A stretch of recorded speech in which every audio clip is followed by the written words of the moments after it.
in California, you drive fast, and I'm not going to say how fast we're going, then you get these guys trying to tailgate you. I do not know what their deal is. It always scares me when that happens because they get so close behind you. And then the bumpers are basically falling off as we speak. Check that out. We're getting about 23 miles per gallon in the 600 LT. Not too bad. I've gotten over 30 in this car, which is crazy just thinking about it. Oh, it just slips through the air. Hey everybody, how's it going? Welcome back to the channel. We're having a great day. Here we are back inside the 600 LT. And in this video, I'm gonna give you the secrets to supercar ownership that so many of you are wondering. I get tons of messages, I mean like tons of messages asking me, what is it really like to afford a supercar? Being an average guy, just like all of you, it actually blew my mind because I didn't hear anything about this, truthfully, from people online. And now that I've had the chance to buy this car and experience it for as long as I have and keep it, I've learned so much that I want to share with all of you today. Oh my gosh, that guy's truck looks like something's gonna fly out. Stacked higher than a 3-story bus. There's junk. Oh my gosh, we gotta get over. Ah, it's so scary. And here we have it. We've got the 600 LT at the dealership for the transmission fluid change. Now, it was just here last week for the oil change. I've learned a ton about supercar ownership, and I'm excited to share with all of you today. Having this car for about a year now, and I'm using it for what it's meant for. There is a lot to share and a lot of misconceptions to bust. Now, right now, if you are on the fence at all about buying a McLaren, I have to tell you this, having the 600 LT, I roll my eyes every single time, even my friends who I know who have Lamborghinis, you know who I'm talking about, when they talk about McLarens having issues and having problems. This car has been literally bulletproof for me. I've driven across the country, put 20,000 miles on it, basically brand new. It has not let me down. The performance is just unrelenting. All those claims that all these cars fall apart, 99.999% of them have never even been in a McLaren before, let alone driven one or owned one. At least I can say this. The 600 LT, this car, this platform with the chassis, they have really ironed out all the bugs to make a car be basically perfect on and off the racetrack. I love it. That's why I'm not going to sell it. I have full faith in the platform itself. Look how good it's honestly held up with the PPF applied all over the vehicle, going to tons of events, being driven hard, and it looks brand new. Values of these two have gone up. I left my front end lift up, that's why it looks so funny in the front end. Disregard that, that is just the front lift up. But I love the silhouette of the intake going all the way there towards the middle where the mid-engine V8 twin turbo is, and the vertical top exit exhaust. I love this car, I just cannot get enough of it. Alrighty, the McLaren is ready to go into the dealership. We're here with Cruz. How you doing, man? Hey, doing good. How are you? This guy is so awesome to work with. He is one of the lead guys for everything McLaren, and he was telling me, so next on the list for the entire ownership experience, we're doing the transmission fluid change, right? Yes, sir. And then from there, I think you were telling me, what was the mileage recommendation for that again? About 20,000 miles. 20,000 miles. And overall, I haven't had any issues again really with this car. So thanks, dude, for all your help. What I've learned is that it's one of those things where as long as you keep McLaren up to maintenance, right, you get everything done with it and don't hold off for a while, then the car is always really running good. If it's just driving it, yeah. And driving it. That's the #1 lesson to take from this video, guys. Drive the car straight from one of the lead McLaren team members here at Hogar of San Diego.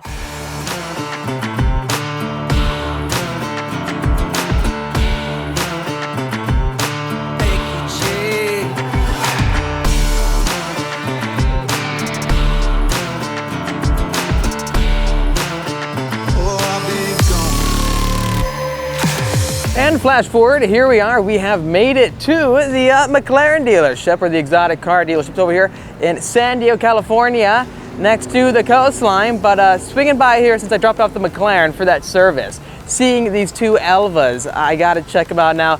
Not quite similar to the one that we drove with the gloss metallic finish. This is both of them look matte. So let's walk inside and check them out and possibly run into our friend Zach, who's one of the best McLaren salesmen around down here. There he is. How you doing, man? Good, man. You guys need a McLaren down here in San Diego. Reach out to him. He'll sell you one, right? Please let me know your thoughts on this matte finish. Zach was telling me that it kind of looks like a toy car. Yeah, I think it does. I think it does. Then down there, another one. Both of them have the racing drivers' names on the side, right? Norris, I think Ricardo down there.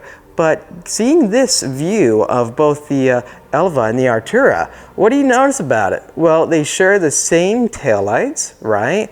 Basically the same center dual exhaust on either side. Not quite with the diffuser, but the silhouette with like the eyebrows almost, I'm not sure, but it goes up then down towards the middle on either version. Very cool how they're taking design cues from their $2 million hypercar custom vehicle and putting it on a $240,000 supercar that you get to own. So if you do buy this car, you can brag at the car meet that you share the same lights and some body cues as a $2 million car. Zach told us what a average livery really costs, like this on an Elva. This kind of spec with the light blue Golf edition with the orange and the custom wheels and the custom side mirrors, you name it, is about $150,000 extra, which is not as much money as I thought it was going to be extra versus what the car costs, the $2 million hypercar, right? When we drove the 4GT supercar, the new body style, the Carbon series, I could have sworn that package was right around $100,000, or at least the heritage models for the 4GT are around $100,000. And that costs starting price $500,000. So it's not like it's going overboard, but again, that's still a lot of money. Let me know your thoughts. You know what? Coming to our right, check out this Volcano Red Mp412c, and for less money than my brand new Z06 coming in, we could get a McLaren Mp412c base for $117,000. Well, $118 to be exact. That is with, I'm not sure how many miles it says. Maybe you'll see, 31,000 miles. I can't believe we're paying supercar money for this all new Corvette, but hey, we're gonna find out if we can compare to vehicles like this. Yeah, I know this is 10 years old, but it's still a really fast car. Let's check out the rest of the vehicles in their dealerships, and then let me wrap up this video regarding ownership costs for the McLaren. Check out that livery. Is it worth $150,000+ possibly? I love that blue down below, those accents. I wish they weren't sitting here and they were going to the track, but you know, that's not what it's about when you buy a car like this. Okay, so here we go. Maintenance costs for owning a 600 LT for a year. Well, oil changes cost me about $750 each one at the dealership. For the transmission fluid change right now with the dual clutch racing transmission, it costs, I think it was $848 if I am not getting that wrong. I think it is $848 for the transmission fluid change that my car is getting right now. Overall, not that bad. You would expect more. I hear comments all the time saying how, well, McLaren's going to be $2,000 for an oil change or $3,000 for a transmission fluid change. No, it's not like that. It's very, I think for what you're paying for people who work on Bugattis essentially to work on your car and give it the utmost level of respect and care and make sure it's perfectly maintained. I don't think that's too much to ask. I would easily, well, definitely pay more money at a Chevrolet dealership if I knew the tech working on my C8 was a C8 specific only tech where they are extremely careful. I've seen dealerships and I've been to dealerships where I don't want my car being worked on there because of the people working on the cars, if they're too dirty or if they don't care, they're enthusiasts. You're paying more money for a shop that will take better care of your vehicle. At least that's what I tell myself. That's what I think it is. Let me know your thoughts. Gas mileage, I get about 30 to 35 mpg in the 600 LT driving to events. Very good on gas, which is surprising if you think about it. Well, what else? Oh, brakes and tires. Since the car weighs less than 3,000 pounds, I get about 15 track days per set of pads. Pads cost me right around $1,000 for the Giro discs. They are the steel racing brakes, so Maintenance-wise, much more affordable than carbon ceramics. I get about 5 track days per set of tires. And then as long as you keep up on maintenance, you're totally good. I'm looking into getting the extended warranty so I can extend the car to up to 10 years. And it is about, I believe, 12,000 miles a year for about $4,000 a year, $4,500 a year. And here we are inside of the Lamborghini dealership. Next is Epic Huracan STO, not for sale. Good friend got a bright green one. He led us to a comparison test between it and the 600 LT and the GT3 RS. Make sure to check it out. Ton of fun driving this car because the noises it makes are just unreal. What do you guys think of this showroom though? It's so epic. $345,000 for the Evo. Anyways, that's going to wrap up the costs of owning a supercar. Please let me know your thoughts in the comment section down below. Altogether, it's not as much money as it's portrayed to be.